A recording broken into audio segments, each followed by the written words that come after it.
While more and more series about the MCU are being released on Disney+, it is still rather quiet in theaters. However, this will change soon as the first movie of Phase 4, Black Widow, will hit theaters this year, and then everything will start moving fast. One of the top titles is Thor: Love and Thunder. The film is already said to be one of the biggest in the MCU and the cast looks very promising. But what will the fourth movie of the God of Thunder be about? What kind of plots are already known and who will be the villain? Well, we've dealt with all these questions and compiled the answers for you in this video. Be warned though, this video may contain some spoilers from the MCU.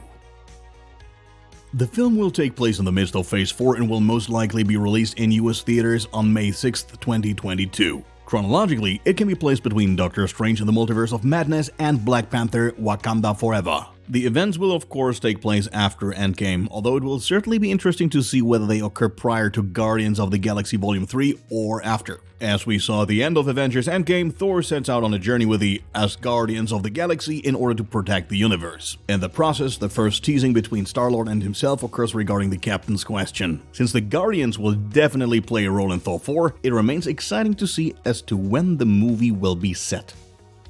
Quite a lot is already known about the cast. First, the filming has been going on in Australia since January and wrapped last week, so some photos have already been leaked on Twitter and similar sites. Second, Marvel has also released some details through official media channels. Looking at the list of names, there's a lot to look forward to. And who would have guessed it? Chris Hemsworth is once again slipping into the role of the God of Thunder, and even his beloved Jane Foster is back on the big screen after a hiatus in Thor 3. This time, however, Natalie Portman plays a special role. After director Taika Waititi handed her the mighty hammer Mjolnir at the 2019 Comic-Con, it became clear that she will no longer be the shy scientist, but that she will turn into mighty Thor. The two of them are supported not only by all Guardians of the Galaxy, but also by the new ruler of Asgard, the Valkyrie, who has been fighting in the MCU since Ragnarok. She will again be played by Tessa Thompson. Also back are Jamie Alexander as Lady Sif, Sean Gunn as Kraglin, and of course Waititi himself as the quirky Korg. It is also certain that there will be a few cameo appearances similar to those in Thor 3. A lot of fans were quite surprised when Matt Damon as Loki, Sam Neill as Odin, and Chris' brother Luke Hemsworth as Thor suddenly appeared as a small stage play in Asgard. They will get additional support in Love and Thunder. Melissa McCarthy has been hired to portray the evil sister Hela. We're already looking forward to that scene. Also confirmed is Russell Crowe as Zeus. Whether this role is a serious one or just another Easter egg for the fans, we still don't know for sure. It's been a long time since we get to see him in a superhero movie, but the time has finally come up again. Christian Bale has been confirmed as the villain in Thor 4. Provided he is at least half as convincing as he was in the Batman Dark Knight series, we can definitely look forward to some great acting. He will embody Gorr the God Butcher. We'll take a closer look at Gorr's entire background later. He has connections to many characters in the MCU which we've already met. It is interesting to note that after The Dark Knight Rises, Bale never wanted to be in a comic book adaptation again. Bale feels the genre is too boring and he always described wearing the costume as, well, let's call it confining. Taika Waititi, however, was able to persuade him to reconsider his decision with his character and, above all, a very good script. However, it is not yet known whether Tom Hiddleston will play a part as Loki again. What is clear is that the Loki of the original timeline is dead. However, as we know, another one escaped with the help of the Tesseract and now has his own series, which will be released on Disney Plus on the 9th of June. This may have an impact on the upcoming Thor movie on several levels, especially considering Natalie Portman's new role, though we'll talk more about that at a later date. We would definitely be glad to see the two brothers reunited, even though the Loki from the other timeline is not yet as chastened as his dead self.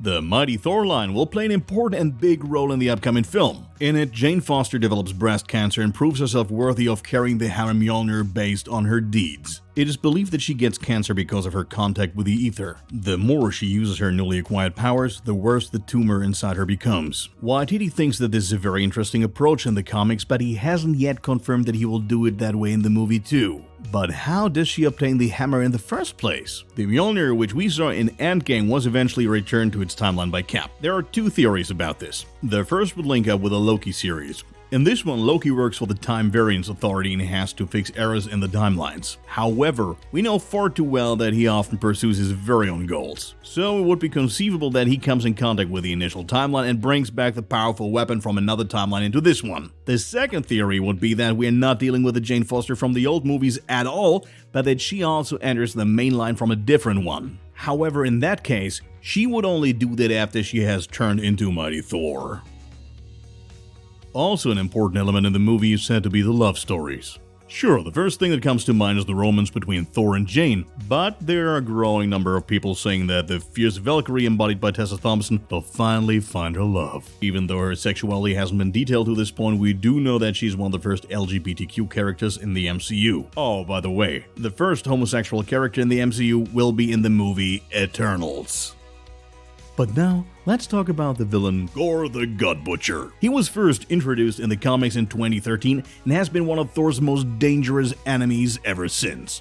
Gorr lived on a very religious planet. Upon the death of his parents in an accident, he renounces the gods and henceforth moves into exile. When he then learns that such beings do indeed exist, yet they did not help protect his family, he vows bloody revenge. This he wants to perpetrate with his powerful sword all black. This sword was forged a long time ago by the evil god Gnull. He also decapitated the Celestial we already met in the movies, namely the one from whose head nowhere emerged. Using the power of the sword and the Celestial, he then created the symbiotes we know from Venom. Therefore, it could be that this will be the first time that there will be a hinted connection between Venom and the MCU. Knull stranded on the planet of Gorr. When the latter learned that he was a god, he slayed him with his own sword and sets off on his journey. Conceivably, he would hunt either Thor or Jane, and the others would rush to assist the respective one. Apart from that, there's no connection between Gorr and Mighty Thor in the comics, so Waititi can let his creativity run free.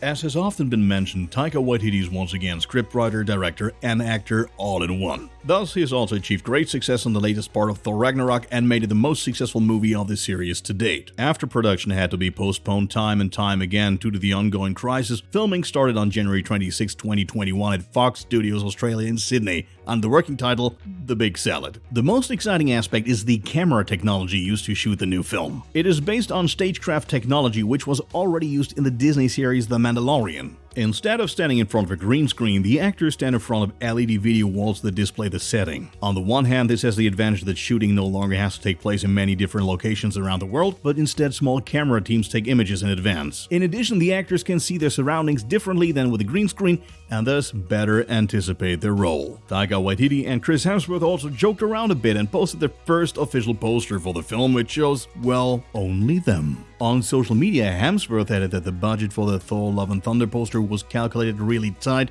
but that the message is clear: lots of love and lots of thunder.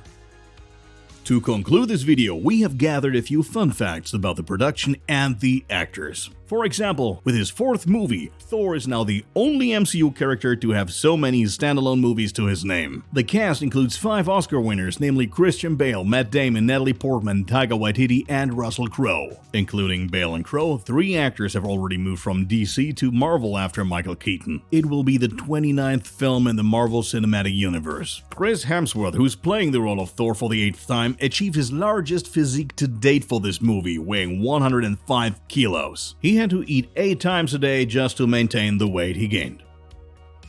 Alright, enough talk from us, now it's time for your opinion. How hyped are you for the new Thor movie? We cannot wait for May 2022. After all, Waititi stated that it'll probably be the best MCU movie of all time. Are you missing anyone among the current cast that you would like to see, and what are your thoughts on the plot? Let us know in the comment section. If you like this video, please don't forget to give it a thumbs up.